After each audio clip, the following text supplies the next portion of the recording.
নমস্কার, দেখছেন রিপাবলিক বাংলার ফেসবুক পেজ এবং ইউটিউব চ্যানেল। এই মুহূর্তে আপনাদের সঙ্গে রয়েছে আমি ঐন্দ্রিলা এবং আমার সঙ্গে আজকে রয়েছে পিউ। প্রত্যেক দিনই নানা কন্টেন্ট আপনাদের সামনে নিয়ে হাজির হই, আর আজকে বেশ কিছু গুরুত্বপূর্ণ খবর রয়েছে, তারই আপডেট দেবো। মূলত এই যে অনুব্রত মণ্ডল, তাকে নিয়ে কিন্তু এবার আবারও জোর চর্চা শুরু হয়েছে, কি তাই তো পিউ? একদমই। এবং শুরু থেকেই যে বিষয়টি আজকে আমাদের সকালে নজর রয়েছে তার মধ্যে অন্যতম হচ্ছে এই অনুব্রত মণ্ডলের খবর। তার কারণ 1 বছর ধরে আমরা জানি সকলেই যে তিহারে রয়েছেন অনুব্রত মণ্ডল, বীরভূমের বেতাজ বাদশাহ। এবং গরু পাচার মামলায় এই মুহূর্তে কিন্তু যেটা জানা যাচ্ছে যে আবারও অনুব্রত মণ্ডলকে নিয়ে আবারও বিচার প্রক্রিয়া শুরু হবে। এতদিন পর্যন্ত কেন হয়নি, তার কারণ তদন্ত শেষ হয়নি এবং এই মুহূর্তে আবারও নতুন করে কিন্তু বিচার প্রক্রিয়া শুরু হবে। বাকিটা পিউ শুরু করুন। একেবারে যেমনটা তুমি বলছিলে, তদন্ত প্রক্রিয়া আর একবার শুরু হবে। তবে এর মাঝে কিন্তু বেশ কয়েকবার তিনি তার জামিনে আর্জি জানিয়েছিলেন আইনজীবীর মাধ্যমে, এবং সেই আর্জি কিন্তু খারিজ করে দেয় বিচারক। কোনোভাবে তিনি জামিন পাননি। তো বর্তমানে তার আস্তানা তিহার জেল, যেমনটা ঐন্দ্রিলা বলছিল আপনাদেরকে। একই সঙ্গে তার মেয়েও অর্থাৎ সুকন্যাকেও কিন্তু গ্রেফতার করা হয়েছে। এই অনুব্রত মণ্ডল, যাকে প্রথমে আসানসোল সংশোধনাগারে রাখা হয়েছিল, পরবর্তী সময়ে তিহারে নিয়ে যাওয়া হয়। সেখানেও কম জলঘোলা হয়নি, কারণ অনেক টানাপোড়েনের পর, কারণ সে সময় আমরা দেখেছিলাম যে একটা অন্য কেসে অনুব্রত মণ্ডলকে আবার এখানকার থানাতে রাখা হয়েছিল।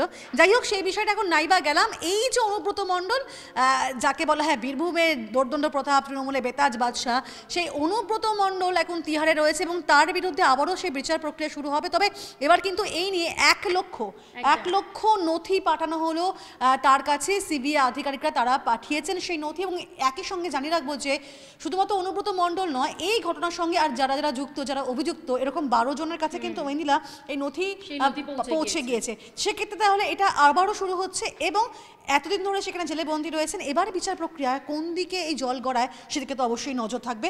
আর যেমনটাই আইনজীবীরা বারবার জানাচ্ছিলেন যে কবে তাকে ছাড়া হবে বা জামিনের একটা আর্জি জানাচ্ছিলেন, এবার কি সেটা হয় নাকি তার বিরুদ্ধে যে অভিযোগগুলো রয়েছে ঐন্দ্রিলা, সেটা কোথাও কি সবার সামনে আরো পরিষ্কার হয়ে যায় প্রমাণ সমেত, সেটাই এখন দেখার। দেখো, এর আগে তো অনেকবার তার যে আইনজীবী তারা তো জামিনের জন্য আবেদন জানিয়েছে, বাট প্রত্যেকবারই খারিজ হয়ে গেছে তার জামিন।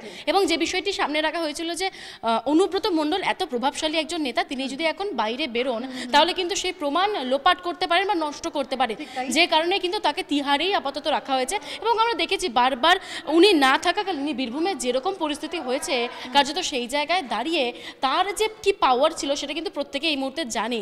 সেই জায়গায় এখন তিহারেই ঠাঁই হয়েছে অনুব্রত মণ্ডলের, এবং আবারও নতুন করে তার এই বিচার প্রক্রিয়া শুরু হতে চলেছে। এবং 1 লক্ষ পাতা, যেমনটা পিউ বলছিল যে ইতিমধ্যেই নথি পাঠানো হয়ে গিয়েছে। সব মিলিয়ে কিন্তু এই খবর এই মুহূর্তে নজরে রয়েছে।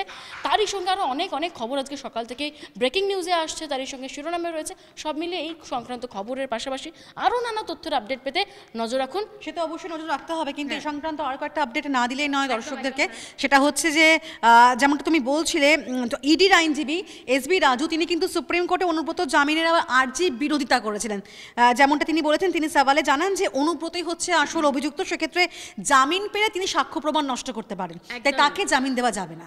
আর এবার যখন আবার সিবিআই তরফ থেকে এই প্রক্রিয়াটা আবার শুরু হচ্ছে, এবার কি আদতে তিনি জামিন পান নাকি পুরো সমস্ত কিছু মানে দোষী তিনি প্রমাণিত হন, এবং দোষী প্রমাণিত হলে তার বিরুদ্ধে কি সাজা ঘোষণা করা হয়, সেদিকে তো অবশ্যই নজর থাকবে। তবে বীরভূমের দিকে যদি দেখি, আমরা কদিন আগেও দেখেছিলাম যে কোথাও গিয়ে প্রত্যেকের ছবি থাকলে কিন্তু আদতে তার ছবিটা সেখান থেকে কোথাও গিয়ে মিসিং ছিল প্রচারের আগে, পঞ্চায়েত ভোটের প্রচারের আগে। কিন্তু কদিন আগে তৃণমূল নেত্রী মমতা বন্দ্যোপাধ্যায় তিনি যখন প্রশাসনিক বৈঠক করলেন, কোথাও গিয়ে কিন্তু অনুব্রত মণ্ডলকে তিনি আবার মান্যতা দিলেন যে বিনা দোষে তাকে নাকি গ্রেফতার করে রাখা হয়েছে। এবং অনুব্রত অর্থাৎ কেষ্ট যখন ফিরবে তখন তিনি তার স্বপদেই আবার বহাল থাকবেন, এমনকি যারা তারা অনুগামী রয়েছে তারাও স্বপদে বহাল থাকবে, এমনটা তৃণমূল নেত্রীর মুখে আমরা শুনেছিলাম। এমনকি আমরা অন্যান্য যারা নেত্রীরা রয়েছেন তারাও কিন্তু বলেছিলেন যে তিনি যদি আবার ছাড়া পান তিনি তার নিজের পদও ফিরে পাবেন।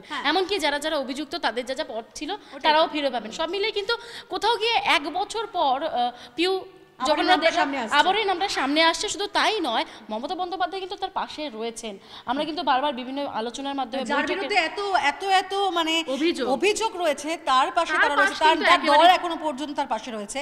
আর এবার তার বিরুদ্ধে আবার সে বিচার প্রক্রিয়া শুরু হচ্ছে। একেবারে আমাদের নজর তো সেদিকে থাকবে, তবে আপনাদের নজর থাকুক রিপাবলিক বাংলায়। আর হ্যাঁ, যেতে যেতে যে বিষয়টি পিউ জানিয়ে রাখবে, পিউটি জানিয়ে দাও কি সাবস্ক্রাইব করতে হবে। এতদিনে হয়তো মুখস্থ হয়ে গেছে আপনাদের, সেটা হচ্ছে কি বিভিন্ন এই সমস্ত কন্টেন্টগুলো দেখার জন্য অবশ্যই ইউটিউবের দিকে নজর রাখুন, ফেসবুক পেজের দিকে নজর রাখুন, ইনস্টাতেও আমরা রয়েছে সেখানেও নজর রাখুন।